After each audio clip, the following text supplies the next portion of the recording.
In this video, I will outline the reasons why I think MH370 attempted to divert to Penang.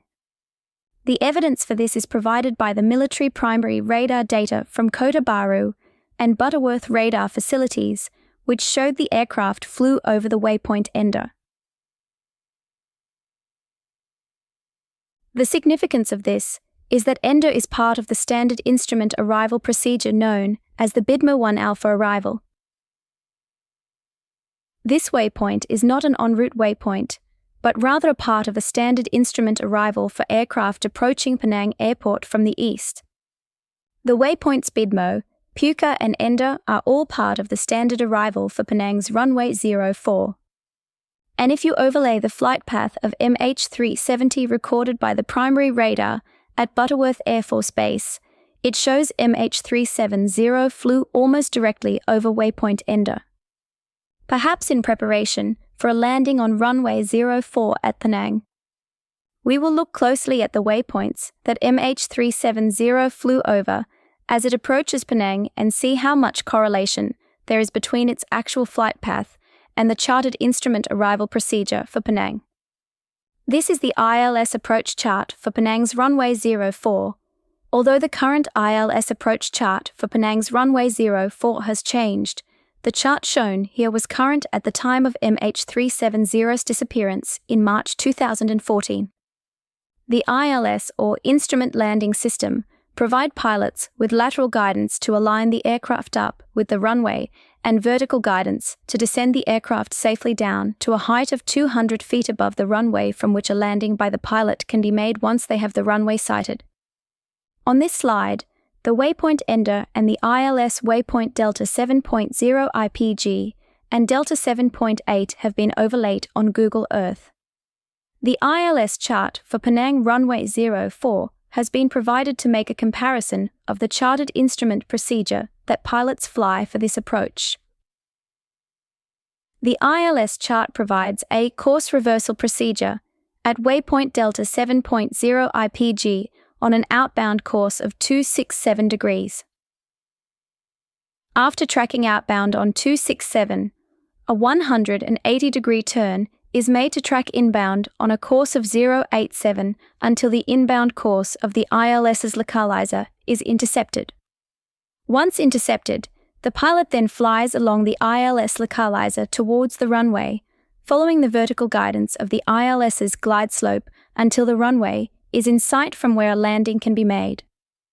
Now, let's overlay MH370's flight path, as recorded by the military primary radar at Butterworth Air Force Base.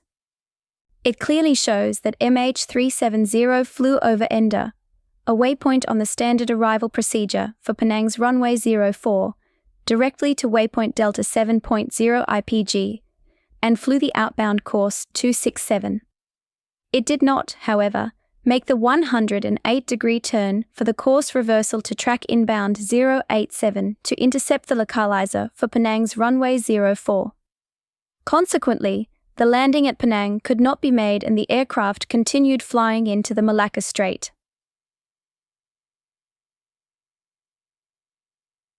The fact that MH370 flew directly over Ender and appeared to fly the beginning of the course reversal procedure for the ILS approach for runway 04 at Penang does suggest an intent to land at Penang.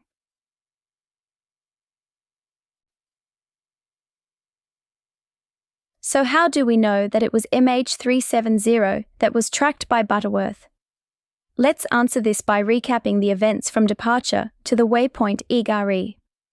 MH370 took off from Kuala Lumpur International Airport at 1640 UTC Universal Coordinated Time. This is equivalent to 0040 AM on the 8th of March 2014. Its flight path took MH370 on a northeasterly track crossing the east coast of Malaysia near Kuala Terengganu. It was captured on Flight Radar 24 cruising at 35,000 feet as it left the northeast coast of Malaysia towards the waypoint IGARI. All operations appear to be normal as it crossed from the flight information region boundary between Ho Chi Minh and Kuala Lumpur Control. It was here that the last VHF radio transmission was made by MH370 when at 17:19 UTC, or 19 minutes past 1 a.m. Malaysian time, the captain acknowledged the air traffic control frequency change with the words, "Good night Malaysian 370. Good night Malaysian 370. 1 minute later, MH370 was seen on secondary surveillance radar passing the waypoint IGARI. Then 42 seconds after passing IGARI, MH370 disappeared completely off the radar screens at Kuala Lumpur Air Traffic Control Centre. MH370's radar position symbol also disappeared off the radar screens at Bangkok and Ho Chi Minh Air Traffic Control Centres. Despite being lost in real time on secondary surveillance radar, MH370 was picked up on military radar after playing back a recording of primary radar returns at the time of the disappearance. A primary radar blip was found to be at IGARI at the exact time MH370 was there.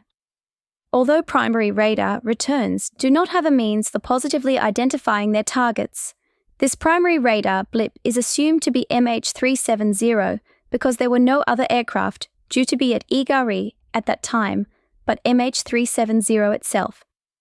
It was found to have made a 180-degree turn to the left after passing the waypoint IGARI in the direction of the Malaysian coastal town of Kota Baru. The turn back meant MH370 diverted from its flight plan route to Beijing to head back towards Penang. How this turn was made is of interest to investigators for a number of reasons. For example, if the turn was made with the autopilot off, it may suggest the autopilot disengaged by itself and not by the pilots. This sometimes happens when there is an aircraft systems degradation caused by a malfunction. The turn would then have to be made by manual input of the control by either pilots. When a diversion is made during the flight, a number of factors must be considered by the flight crew, such as the suitability of the alternate airport with respect to runway length and the availability of runway lights at night, the weather conditions at the alternate airport, and the time it will take to get there. Experienced pilots will usually have a sense of where the nearest diversion airports are en route and will have the aircraft heading in the right direction at the earliest opportunity.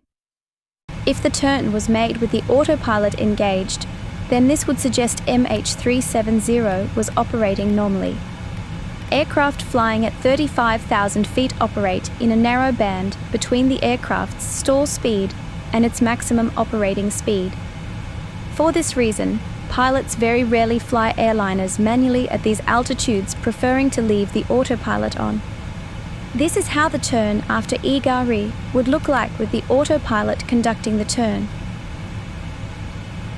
The analysis for the turn back is an interesting topic in itself, which will be discussed in a separate video. I'll now explain why I think the flight crew intended to divert to and land at Penang. In order to have the Ender waypoint as part of the aircraft's flight plan, the pilots would need to change the destination from Beijing to Penang. This is done on the alternate page of the flight management computer. WMKP is the airport code for Penang. After selecting Divert Now and pressing that execute key, the new destination Penang is activated and the aircraft proceeds to Penang using the aircraft's lateral navigation, or LNAV mode. Pressing the Departure Arrival key on the flight management computer will bring up a list of standard arrivals. The BidMo 1 Alpha arrival has now been superseded by the BetNu 1 Echo, so in this video, we will show the BetNu 1 Echo. The ILS approach for runway 04 is then selected and activated by pressing the Execute key. Pressing the Legs key will list the waypoints on the standard arrival. Ender would have been listed at the time that MH370 went missing, but the equivalent waypoint on the BetNu 1 Echo arrival is Bubra.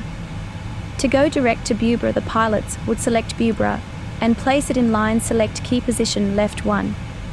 Once activated by pressing the Exec key, the aircraft now proceeds direct to waypoint Bubra the equivalents to Ender at the time of MH370's disappearance.